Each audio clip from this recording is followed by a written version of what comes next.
আসসালামু আলাইকুম এভরিওয়ান। আজকে আমি তৈরি করছি শাহী গরম মশলা। আর এই গরম মশলার রেসিপিটা আপনারা খুবই সহজভাবে কিভাবে তৈরি করবেন সেই রেসিপি আজকে আপনাদের সাথে শেয়ার করব। তো আসছেই কোরবানির ঈদ, তো ঈদের জন্যও কিন্তু আপনারা এই মশলাটা তৈরি করে নিতে পারেন খুব সহজভাবেই। তো আপনাদের আর বাইরে থেকে কিনে আনতে হবে না। চলুন শেয়ার করছি কিভাবে এই মশলাগুলো তৈরি করে নিতে হবে। তো আপনারা একই রেসিপিতে কিন্তু দুইটা মশলা তৈরি করে নিতে পারবেন, একটা শাহী গরম মশলা আর একটা নর্মাল গরম মশলা।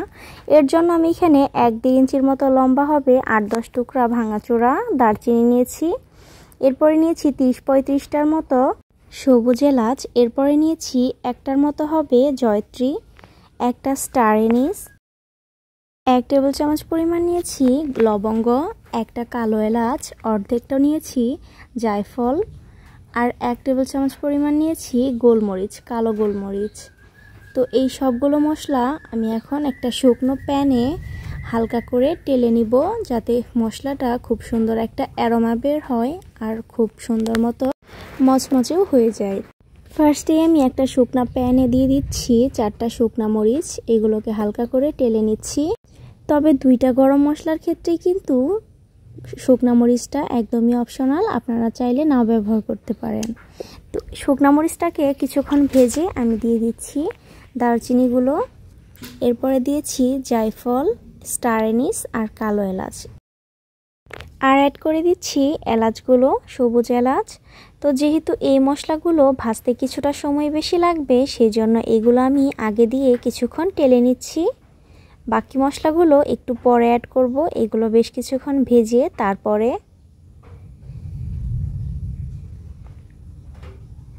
এইগুলো বেশ কিছুক্ষণ ভেজে নিয়েছি। এলাচগুলো ফুলে ফুলে উঠেছে, দেখতেই পাচ্ছেন। এরপরে আমি অ্যাড করে দিলাম গোলমরিচ, লবঙ্গ আর জয়ত্রী। এরপরে আমি দিয়ে দিচ্ছি 8-10টার মতো হবে ছোট বড় মিলিয়ে কিছু তেজপাতা। তো এইগুলো দিয়েও আমি কিছুক্ষণ টেলে নিব। আর এই মশলাগুলো ভাজার ক্ষেত্রে খেয়াল রাখতে হবে চুলার ফ্লেমটা কিন্তু লো ফ্লেমেই রাখবেন, আর কোনোভাবেই যেন পুড়ে না যায়, এতে কিন্তু ফ্লেভার নষ্ট হয়ে যাবে। তো সবগুলো মশলা সুন্দর মতো যখন ভাজা হবে দেখবেন খুবই সুন্দর একটা অ্যারোমা বের হবে। তো এরপরে আপনারা দেখে বুঝে নেবেন এগুলো ভাজা হয়েছে কিনা, সেই পর্যায়ে কিন্তু বন্ধ করে দিতে হবে। খুব বেশি ভাজার কিন্তু প্রয়োজন নেই। তো আমার এই মশলাগুলো প্রায় ভাজা হয়ে গিয়েছে। তো এটা আমি এই পর্যায়ে নামিয়ে কিছুটা ঠান্ডা করে শিলপাটায় গুঁড়ো করে নিচ্ছি। আপনারা চাইলে ব্লেন্ডারেও করতে পারেন, আমার ব্লেন্ডারে যেহেতু হয় না। তো এরপরে এই মশলাগুলোকে আপনারা 6 মাসের মতো সংরক্ষণ করতে পারবেন। আপনারা কেউ যদি চান শাহী গরম মশলা তৈরি না করে নর্মাল গরম মশলা তৈরি করতে, সেই ক্ষেত্রে শুধুমাত্র জায়ফল, জয়ত্রী আর স্টার এনিসটা বাদ দিলেই হয়ে যাবে। আর এই মশলাটা আপনারা 6 মাসের মতো সংরক্ষণ করতে পারবেন। তবে যত দিন যাবে আস্তে আস্তে মশলার ঘ্রাণটা একটু কমতে থাকবে। আর এই শাহী গরম মশলাটা আপনারা যে কোনো শাহী রান্নায় ব্যবহার করতে পারবেন, এতে কিন্তু খুবই সুন্দর একটা শাহী ফ্লেভার পাবেন। যেমন গরুর রেজালা, বিরিয়ানি, মেজবানি মাংস। আর নর্মাল গরম মশলাটা সব রকম রান্নাতেই আপনারা ব্যবহার করতে পারবেন। তো সবাই এই পর্যন্ত ভিডিওটা দেখে থাকলে একটা লাইক কমেন্ট করে যাবেন, আর প্লিজ আমার চ্যানেলটি সাবস্ক্রাইব করে দিবেন। সবাই ভালো থাকবেন, সুস্থ থাকবেন। আল্লাহ হাফিজ।